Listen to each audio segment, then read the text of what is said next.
Okay, so my name is Joanna Ward. I live in Nottingham, and I'm going to talk to you this afternoon about transport.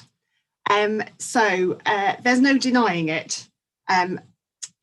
Transport is a key issue in terms of where we are in terms of the climate crisis.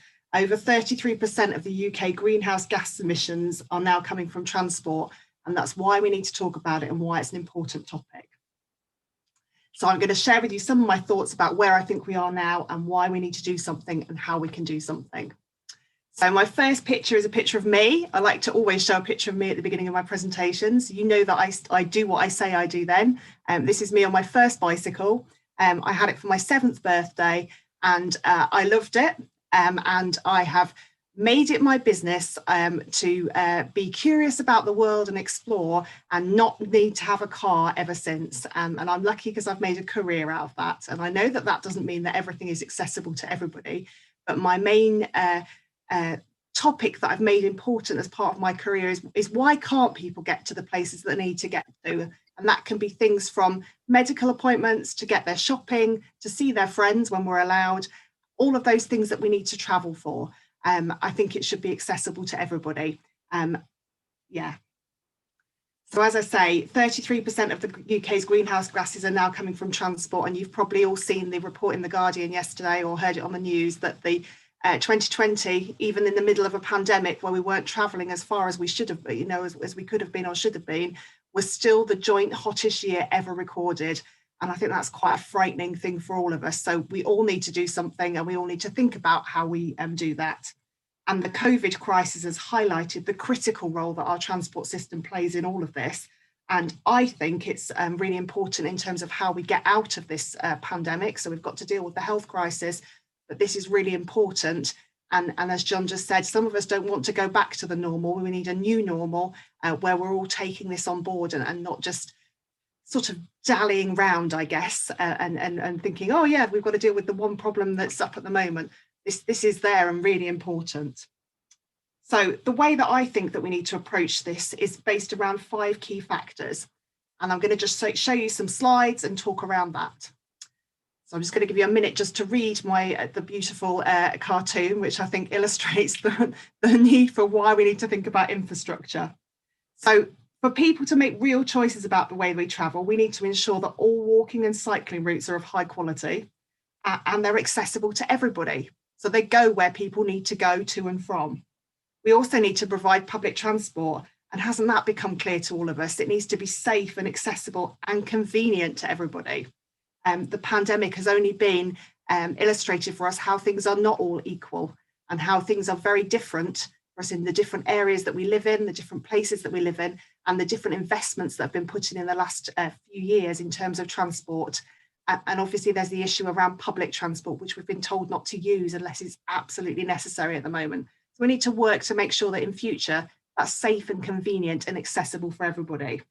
It's only by doing this we can provide a real alternative to the transport that we've been diverting to, and that of course is the car. It's not a case of being anti-car. Cars are really appropriate for lots of journeys. And I have a favourite phrase that I use that says it's about using appropriate modes of transport for appropriate journeys. But we need to be supportive of the largest change in car travel that's coming since their invention, and that's the rollout of the electric vehicle schemes. We need policies to support this, but we also need to design them and their accompanying infrastructure to make sure that any barriers are designed out so that they are accessible to everybody.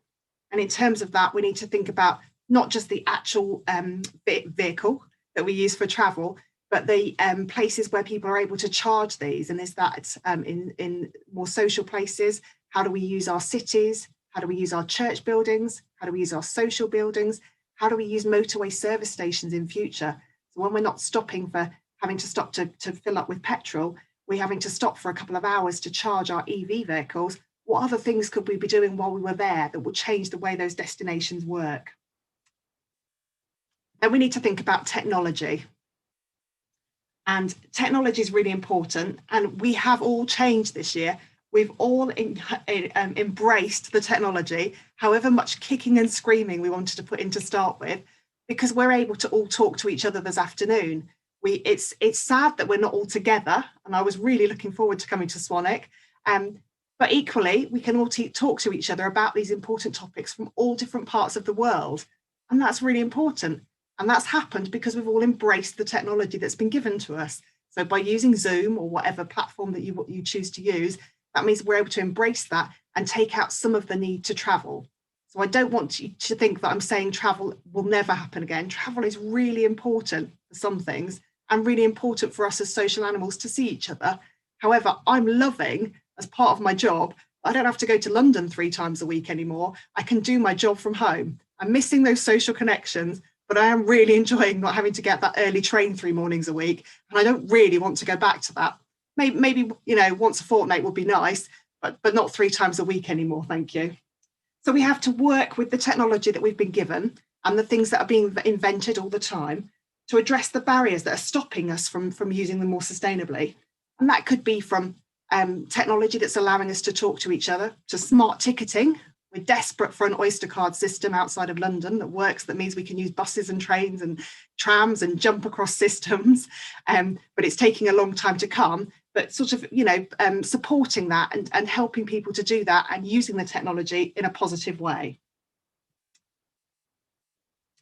We also need policies to assist us to build this new world. So we need policies at all levels to help the transport industry and society achieve the net zero goals that we've set ourselves. And that needs to, in terms of us helping with that, we need to provide politicians and other decision makers with the information that we have. So that communication needs to be open, because experts, I think we've seen experts in the last year, do know quite a lot of stuff. So it would be really good to embrace and talk to them about their area of expertise and use that in terms of addressing the climate crisis, which was in the midst of all of us. We also need to think about inclusion and how things affect all of us. And I just want to, this picture is slightly different in the fact it's not a cartoon to illustrate my point, but it is a picture of a snowplow in, I don't know which country, but could be any of the Northern Hemisphere countries. And I want to illustrate a point to you. In 2019, a lady called Caroline Credo-Prezzo wrote a book called Invisible Women, Exposing the Data Bias in a World Designed for Men. And it's a fantastic book, and I definitely recommend that you read it. It's quite a, well, it's not an easy read, so it's maybe not one for bedtime reading, but reading one chapter at a time alongside some other kind of inspiring book might really be worth, having a look at. In the book, Caroline tells the story of a small town in Sweden. And in 2011, a gender equality initiative in the town required all the municipal organisations to reevaluate their policies through a gender lens. One of the government officials joked that at least snowploughing will be saved from this issue. To the surprise of many, however, it showed that snowploughing was disproportionately affecting women.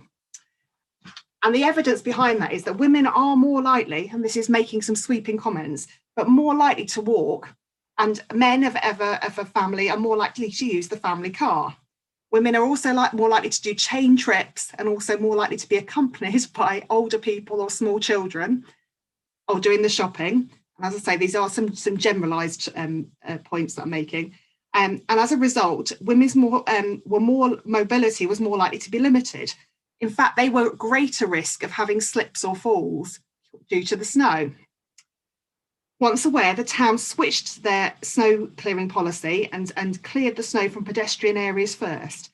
Changing that order brought no extra cost, and gender imbalance was addressed every time it snows. Of course, this is just one example, but the reason I'm telling you this story is that it requires us all to ask maybe different questions. So maybe the questions and points that we've been asking for a long time, perhaps not the right questions or the right points we need to be looking at. So maybe we just need to completely turn things upside down and see how we can deal with things in a completely different way, because asking different questions might give us different results, and they might be better results for all of us.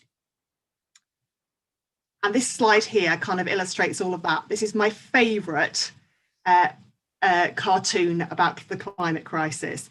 So what if we do all these things and snowplow differently, think about the way we travel differently, think about the way we eat differently, take into consequence all the different things the different speakers have said this afternoon. What if we create a better world? Wow, wouldn't that be wonderful? We've done all those things and we create a better, what if the climate crisis is a big hoax and we create a better world for nothing? I hope you'll agree that I think a better world all round would be better for all of us, but it's got to be a fair world in terms of we've got to make sure that this is equal and fair for everybody. So I think we need to refocus on how things are planned for everyone. And that means we all need to engage in the conversation. We do need to think about the small things that we can do, but we need to think big in terms of they're all part a sum of the parts. And we need to think about how we can change and how the things that we can do and the effect that they have on everything. I always, because I started with a picture of me, I wanted to finish with a picture of me. So this is to show you that I do what I say I do. I am a keen bike rider. I wouldn't say cyclist because I generally just like riding my bike. And this is unusual to see me taking part in a cycling event. But this was a lovely ride that we took part in Nottingham, and we encouraged women that hadn't taken part in cycling or hadn't cycled for many years to get involved and be able to cycle 25 or 50 miles. And a lot of those have gone on to be able to cycle when we do go to work and as part of their everyday lives. So it was a real success story. I hope I've given you something to think about. And because everybody else is having a little bit of a plug this afternoon, I'm going to plug my book too. I have, like everyone else in lockdown, worked with a friend of mine, Phil Crompton, and written a book, which we're about to publish, which is it's a fiction book, but it's got behind it all those kind of things that I've talked about this afternoon about why we need to try and change the way that we travel. And it should hopefully be out very soon. Thank you very much. Joanne, thank you so much. You said so much that many of us not only delight in, but help us to look forward with anticipation and see the climate crisis and the virus crisis, which I think is not just a one-off. We've had a number already, haven't we? With AIDS, Ebola and other things.